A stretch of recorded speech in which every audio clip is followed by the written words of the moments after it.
Okay, that probably messed up my microphone, but this book was so weird.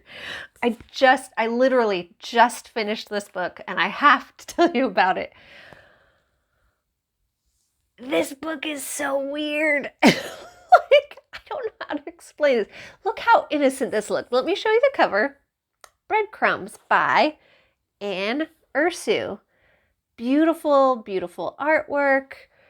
Looks like it's like kind of a thinner, like probably made for middle grade kids, I guess. I do not recommend any children read this. I will tell you why. Okay, also I had a peppermint mocha latte, so maybe part of this is caffeine fueled, but I am telling you, this book was so strange. It looks so innocent. Okay, here's the back of it. Once upon a time, Hazel and Jack were best friends, dreaming of Hogwarts and Oz, superheroes, and baseball. Now that they were 11, it was weird for a boy and girl to be best friends, but they couldn't help it. Hazel and Jack fit in that way you only read about in books, and they didn't fit anywhere else. And then one day, Jack just stopped talking to Hazel. And while her mom tried to tell her that this sometimes happens to friends at this age, Hazel has read enough stories to know it's never that simple. And it turns out she was right. Jack's heart had been frozen, and he was taken into the woods by a woman dressed in white to live in a palace made of ice. Now it's up to Hazel to bring him home. Cool. Sounds exciting. Like if you like Narnia, Fablehaven, like I love stories aimed at this age of kid, like 11, 12, 13. I love magical stories with animals. You've got friendship. What's not to love? Okay. First of all, okay. I don't even know where to start with this thing. The summary, in case you don't watch the whole video, the summary is this story starts out as like a really touching portrayal of what it's like to have someone who is really, really close to you, that you have millions of great moments and memories and experiences with, and what it's like to have them suddenly act very cold or hurtful towards you, and just the shock that that brings. And honestly, okay, before I go on to that, I'll tell you why it's weird in case you don't want to watch the whole thing. So it starts out like that with Hazel and Jack, they're best friends. And then, yes, he all of a sudden becomes very cold to her. And like, I could relate. I will share more about that later, but the summary to like get to what's so weird about it is it goes from a very touching story of children in middle school trying to figure out friendships, and she's not feeling like she fits in at school. There's struggles at home, and Jack has struggles at home. It's like, man, it's like this really tugs on the heartstrings with friendship and family and trying to fit in and things like that. And then it goes like kind of a weird place where I was like, oh, that's a little bit kind of like, it felt a little bit like magical, introducing magical elements. But to me at the time, it seemed kind of like goofy, like, oh, it's the first introduction of something supernatural or magical in the story. And I was like, huh, that feels a little out of place. Like, boom, all of a sudden, next chapter. It seems out of place. Okay, fine. I can say whatever. The author just struggled with how to transition into introducing the supernatural element, because it turns out there is a supernatural magical element behind why Jack is acting so cold towards her. Cold, pun, kind of intended, not intended. It's part of, if you've ever read like the Snow Queen, that fairy tale, of like the boy getting captured by the Snow Queen, like that's what this is based off of, but it's its own thing. Anyways, that's not where, like, okay, innocent, clunky transition into the magical element of the story. Okay, fine, that's okay. So I'm willing to work with that, because even with that clunky introduction of the magical elements, I'm like, it's okay, because it was still a very touching portrayal of how it feels when someone turns suddenly cold and you don't know why. It was just like such a sweet portrayal of like,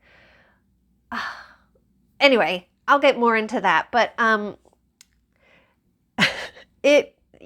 speechless because it's just so freshly weird in my mind. All of a sudden, we jump, like the book is in two parts. So part one is like them at school and at home and things going difficult. Then he wanders off into the woods, and then we start part two. Part two is Hazel going into the woods to look for him because Jack is lost. He's gone off with the Snow Queen into the forest. And you're like, oh no, yeah. It's like you feel like the vibe is, yeah, this is an adventure. Hazel, go Hazel. She's going to go rescue her friend, even though he's been very hurtful to her out of nowhere. Very cool, very adventurous, like awesome. I'm all for it.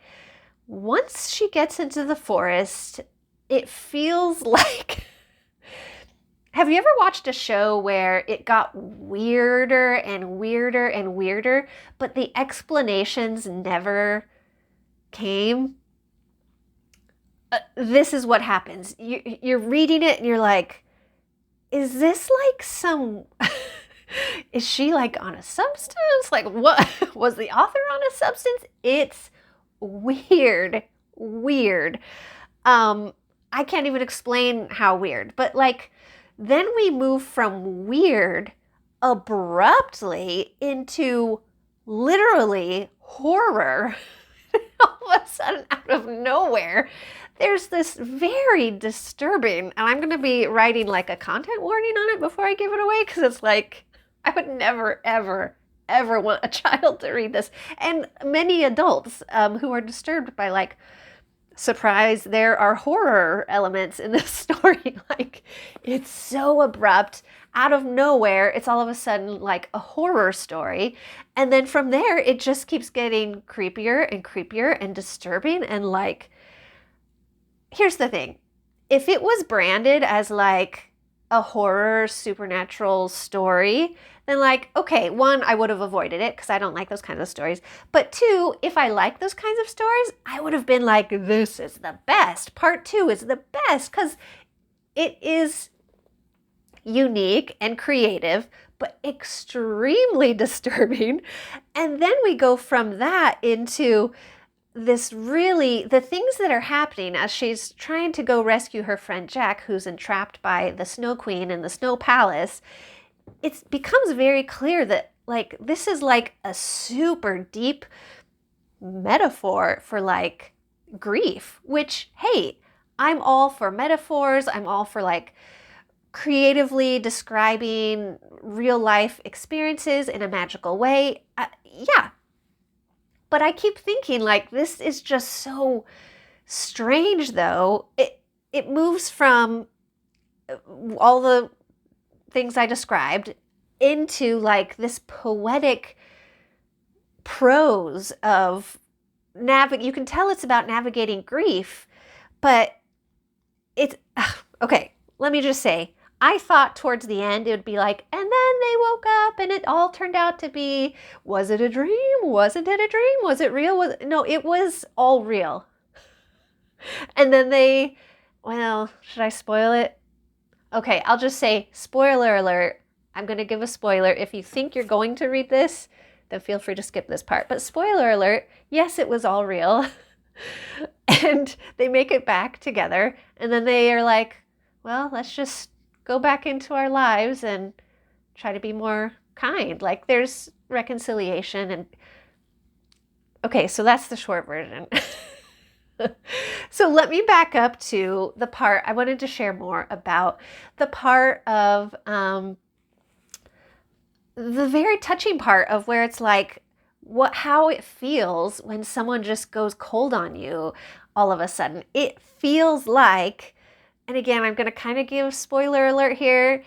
It feels like when someone you're close to suddenly becomes cold towards you, it's so inexplicable. It feels like something magical has gotten into their heart and turned them cold without their consent. Like in the story, that's why something magical happens to Jack, and it makes his heart turn cold towards Hazel through no fault of his own. Like that, the way that is all described when I was reading it, it was like very moving, because I'm like, yeah, that's how it feels. Like, for example, in high school, like this is why I related so much to the beginning part of this book. Like, in high school, like this is just one story of many times this has happened to me, where people you thought you were really close and tight with just become cold feels like out of nowhere. Like one example was in high school, me and at the time I had a best friend, and we even had bought the like best friend necklaces, like, you know, the two pieces go together. One says best, one says friend. You wear that one, I wear this one. And we're like, oh, my best friend. And we were like that for the longest time. Sleepovers, slumber parties, hanging out, like laughing, having a great time. It was just like in this book. Like literally one day she just wouldn't talk to me. And I was like, okay. So I asked her, I was like, is everything okay? She was like, yeah. I was like, it doesn't seem like everything's okay. She's like, yeah, it's fine. Why? What? No, it's fine. I was like, did I do something to offend you? Because I'm really sorry if I did. And she's like, no, you didn't offend me. No. And we've literally, I'm not even kidding you, literally never talked since then. It was just as strange as is described in this book. That's just one time, and maybe you've experienced that too, but for that reason, the first part of this book is like really moving, and it really speaks to that part of you that's like, what happened to them? What is going on? Like, that's how weird it feels, right? If that's ever happened to you. Anyways, this book is not for children. It's so disturbing. But look how beautiful it is. Look at that artwork. It's like gorgeous. It's so beautiful and so creepy and strange, and it messed with my head. Anyways, I want to end on a happy note. I also read this book, Wintry. So you can see I'm trying to do like wintry themes. If you look back on my channel, I have a few other book review videos, and I've been trying to do themes. I've done cozy fall mysteries. This one is like wintry stories. This one, Baking Spirits Bright by Sarah Fox. Okay, here's what I will say. Some of you who have watched my other book reviews of like cozy mysteries know that I'm super sensitive to like crime scene descriptions and happenings. Like maybe more sensitive than is normal, but I totally own it, not ashamed of it. It's just how it is. I roll with it. So I knew going into this, there was, it's about a baking competition and something happens, and then there's a crime scene and there's a thing to solve, and it's a cozy mystery and it has animals on it. So of course I'm going to pick it up. So my review of this book is cozy setting, cozy characters. The main character is well loved in her town. She runs a chocolate shop. She has like great friends, like very cozy surroundings. The reason I mentioned the part about friends and such is if you saw my last video about the Poison Pages cozy mystery, where it was like she was like not accepted in her own town, and it was called like a cozy mystery. Anyway, feel free to check it out. I'll link it down below. But anyways, this one, here are the cozy elements: setting, friendships, relationships, cozy town. I mean, look at that. It's based off of a city, like multiple cities in Europe, but it's like a fictional town in Vermont. So super cool setting, like very cozy. The crime was so unpleasant. And then later crimes continue to happen, like surprise out of nowhere. And I'm like, oh, I'm trying to be cozy. Anyway, I should learn my lesson. Like they say cozy mystery, it may not be cozy. Anyways, if you are fine with disturbing criminal behaviors, I'm trying to be careful with YouTube wording, then this is for you. If you're super sensitive like me, like you could just kind of like grimace and read and be like, read it like that, you know, and get through it for like, because there's a lot of cozy elements here, like a baking competition. You can see there's Christmas lights. It's like wintry, holiday themed.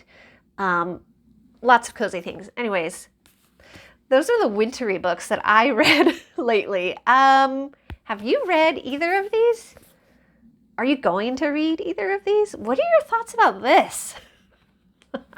I still don't, I don't know how to handle it. It's strange.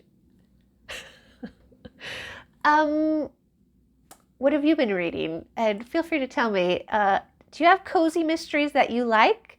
Do you have wintry book recommendations for me? Again, I am super sensitive to certain like crime, true crime type description things. So I'm looking for like magical stories that are not strange and disturbing. Animals, magic, fantasy, clean. That's my vibe. So feel free to make any suggestions in the comments. I will see you in the next one. Thanks for watching.